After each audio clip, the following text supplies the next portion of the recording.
We are shaped more into the image of Christ when we engage with our emotions in the context of our relationship with God, acknowledging that He is present in the midst of our pain, confusion, and struggle.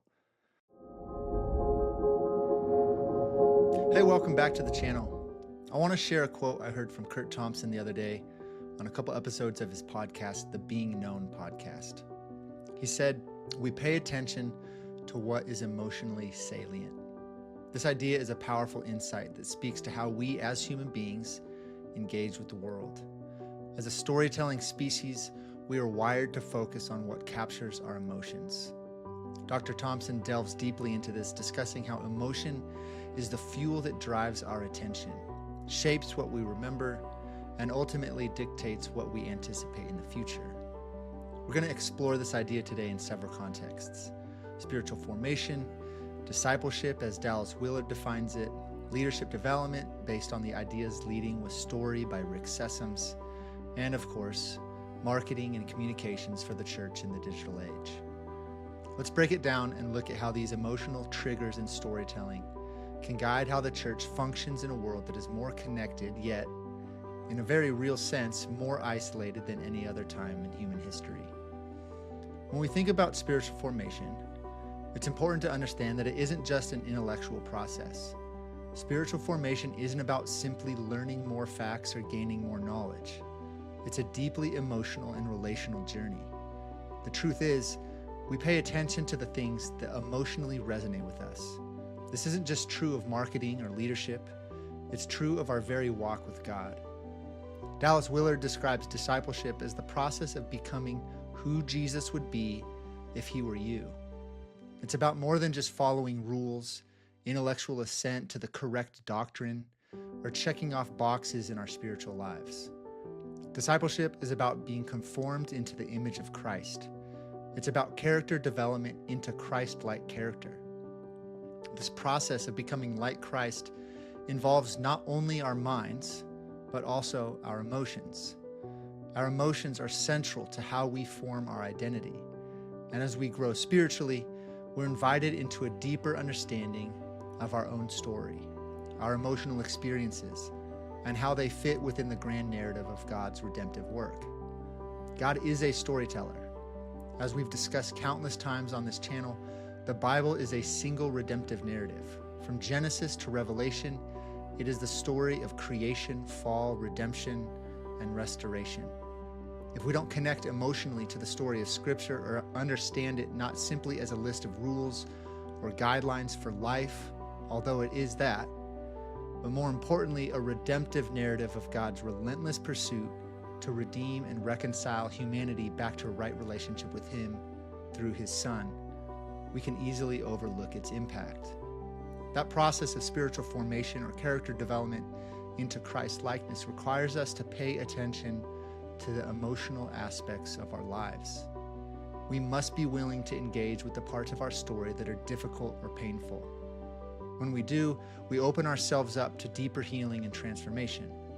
Thompson frequently talks about how our emotions fuel everything that we do, both in our internal world and our interactions with others. This is why when we look at the church, it's critical that we begin to see our own stories, our emotional stories, as part of the larger narrative of God's work in the world. As ministry leaders, we cannot ignore the emotional aspects of our discipleship journey. God meets us where we are, in the emotional highs and lows of life. If we are going to lead others, we must learn to engage with those emotional depths and help others process theirs as well. Now, I want to discuss discipleship and how our stories are important for understanding discipleship properly. Again, discipleship is about becoming more like Jesus if He were you, more attuned to who we are in Christ, and this process involves deep emotional engagement. As I mentioned earlier, Willard emphasizes that discipleship isn't merely intellectual. We've seen the ramifications of that belief. As long as we have more biblical knowledge, we will be transformed into Christ-likeness. But that's just not the case. We live in an age unlike any in human history, with access to more biblical knowledge at our fingertips than any other time in the church's history. And yet we've simply become fat and overweight on knowledge and information unable to get off the couch and walk in obedience to the Great Commission. Now that might sound harsh, but it's true. Discipleship, true discipleship, should be about transformation and character formation into the image of Christ. Transformation doesn't just come from learning new ideas or memorizing Bible verses, although those spiritual practices are incredibly important, and I am no way trying to minimize their importance to the discipleship journey. Transformation comes from understanding and embracing our own stories, our identities, and seeing how they fit within God's redemptive narrative. As Dr. Thompson suggests, emotion is at the core of our story. It's the gasoline that drives the engine of our life. But emotion can be overwhelming if it's not regulated or understood. In the church, we often shy away from discussing emotions, especially the negative ones: sadness, grief, anger, and shame. Yet it's precisely through facing and working through these emotions that we grow in Christ-likeness. Read Lamentations or Psalms, and you'll quickly see how important it is to our faith journey to process these things honestly before God. We are shaped more into the image of Christ when we engage with our emotions in the context of our relationship with God, acknowledging that He is present in the midst of our pain, confusion, and struggle. He's not shocked or surprised by our anger or our grief. In fact, if you've seen our video on suffering, these emotions and the circumstances that cause them are oftentimes the way in which God is inviting us into deeper relationship with Him. And this is where storytelling plays a vital role. We need to hear and tell our stories in a way that acknowledges the emotional salience or significance of those moments. It's through the process of sharing our stories, our real, raw, vulnerable stories, that we are able to connect with God and with others on a deeper level. We see this play out in our relationships. We all have the acquaintance who, quote, just wants to talk about the weather. None of us would say we have a deep relationship with those individuals in our lives. We know this to be true in our closest relationships. The more vulnerably I enter into a relationship with my wife or a close friend, the deeper that relationship becomes, even if we have to work through hard things together. Why would we approach our relationships with God any other way?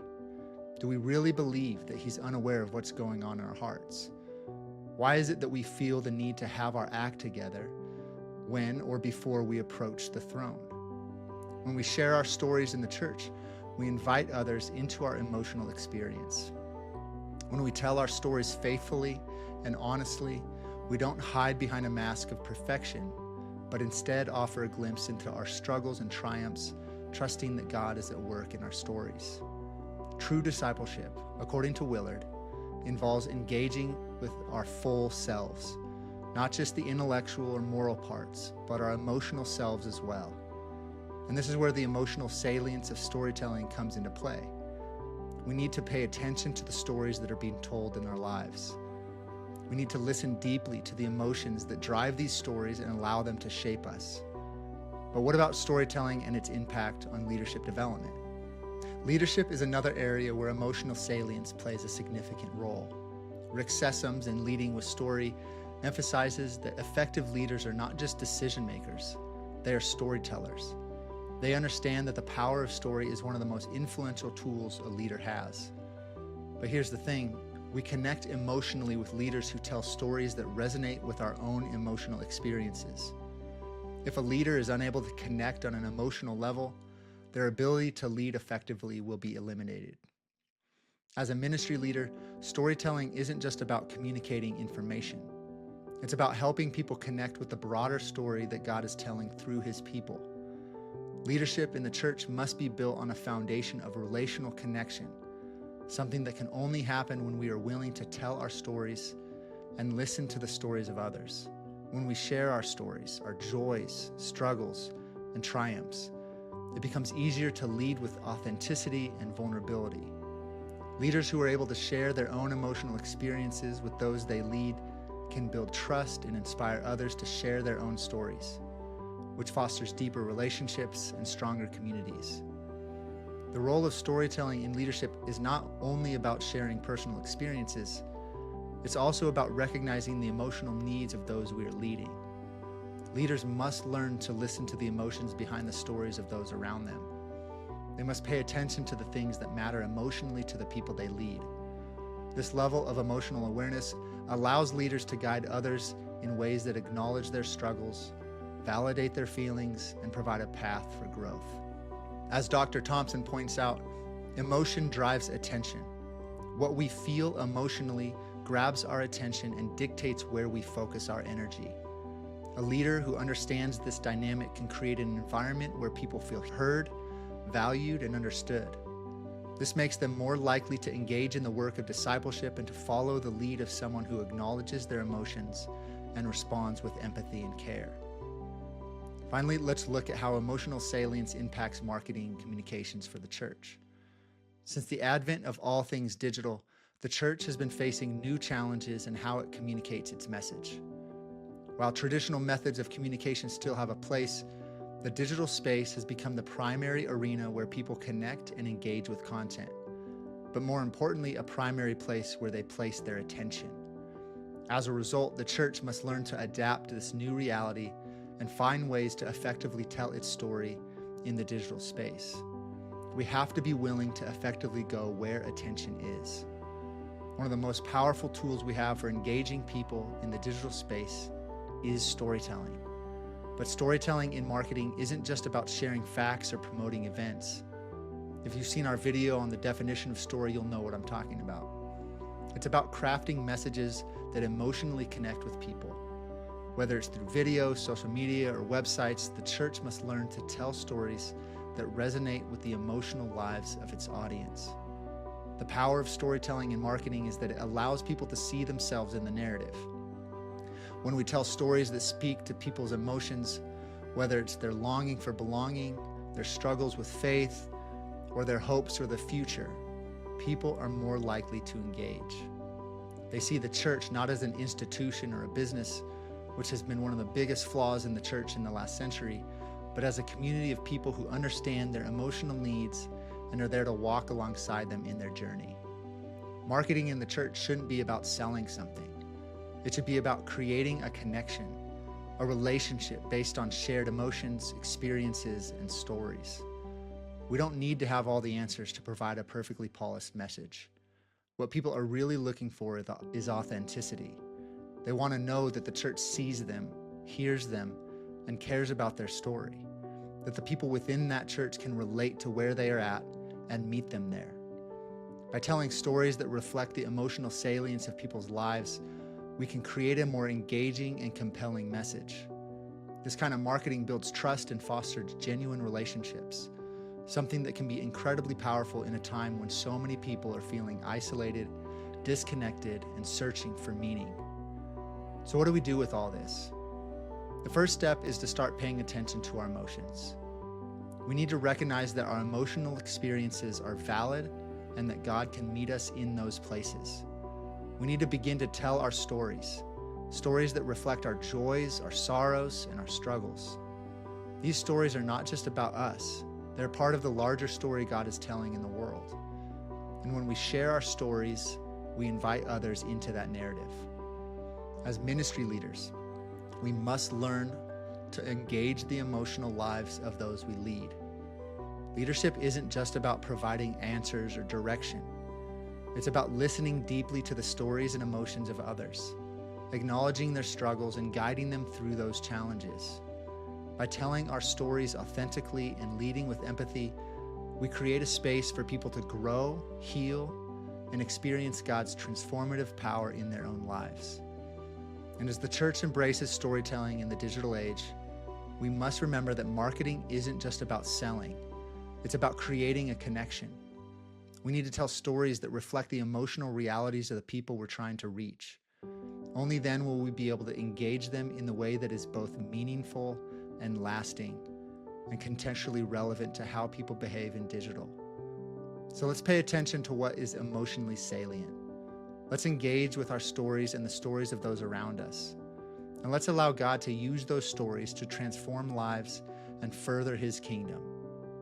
Thanks for listening.